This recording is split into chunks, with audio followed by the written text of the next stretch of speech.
So, welcome to New Sports Talk NYC. You know who I am, you know what we do. I've been gone for a little bit, but I'm back and I'm ready to talk some more sports.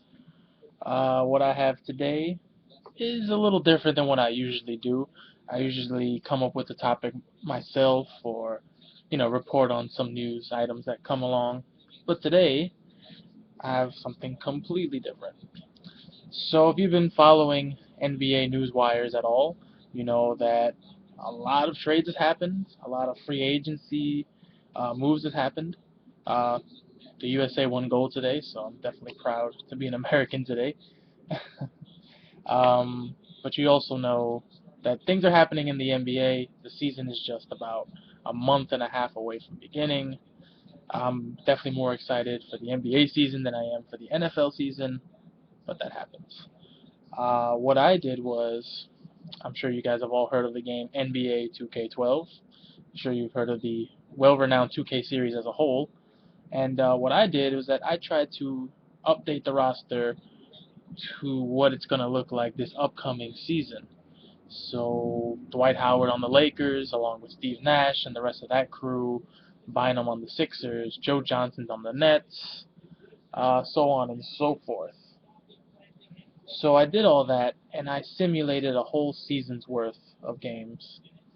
And what I got, the results I got, are both typical, surprising, and would make for one hell of an NBA season. I took the notes down on my tremendous little pad here, so I am prepared. Alright, so let's see what happens here. Uh, I didn't keep track of standings month by month, but I did keep track of how teams were doing by the All-Star break, and typically speaking, everything was in order. The Heat were at the top of the East, the Thunder were at the top of the West, though not by much. The Heat were on top of the East by a lot.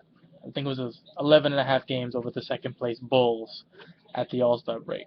One more thing to note now that I bring up the Bulls, Derrick Rose is on the team in my simulation.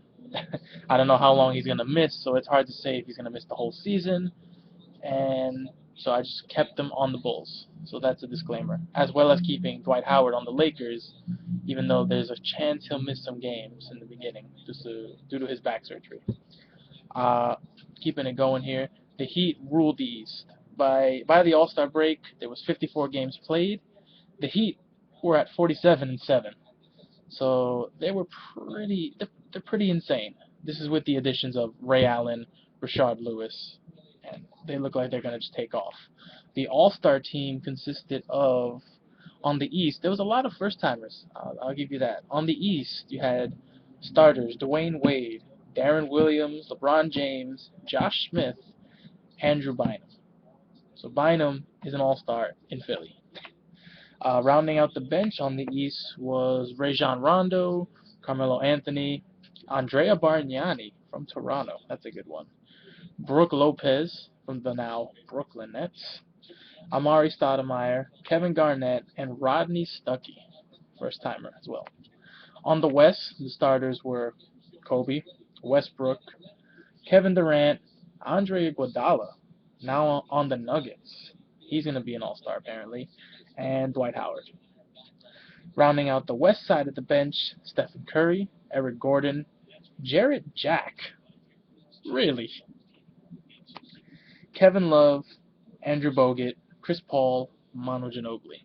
So by my count, we had 10 first-time All-Stars in Josh Smith, Andrew Bynum, Andrea Bargnani, Brooke Lopez, Rodney Stuckey, Iguodala, Curry, Gordon, Jack, and Bogut. So we have a lot of first-timers. The East ended up winning by like 20. Moving forward, by the All-Star break, just to keep this in mind, the MVP frontrunners, LeBron, D-Wade, Kevin Durant, Westbrook, Dwight Howard. Not too many surprises there. Moving on to the second and probably most important page. The final standings by the time they finished the season, had the Heat as the number one seed, and get this, 70 wins. 70 wins. That's in a full 82 game season, 70 wins. So they were the number 1 seed and number 1 in overall record in the game. Chicago Bulls with 56 wins were the closest. So looking at the playoff seeds, this is what's happening.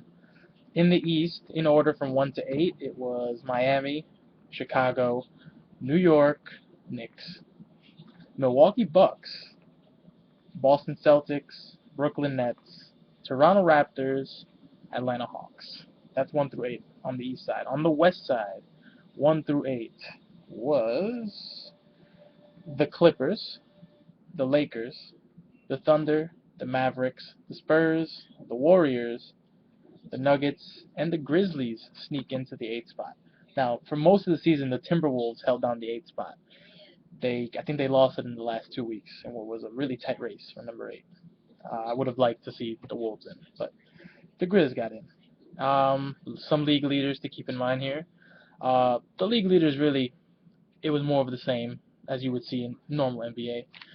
Durant wins another scoring title, and behind him, James, Westbrook, Stoudemire, Kevin Martin, pretty close in points. I think he averaged about 26 a game for Houston. Melo and Eric Gordon.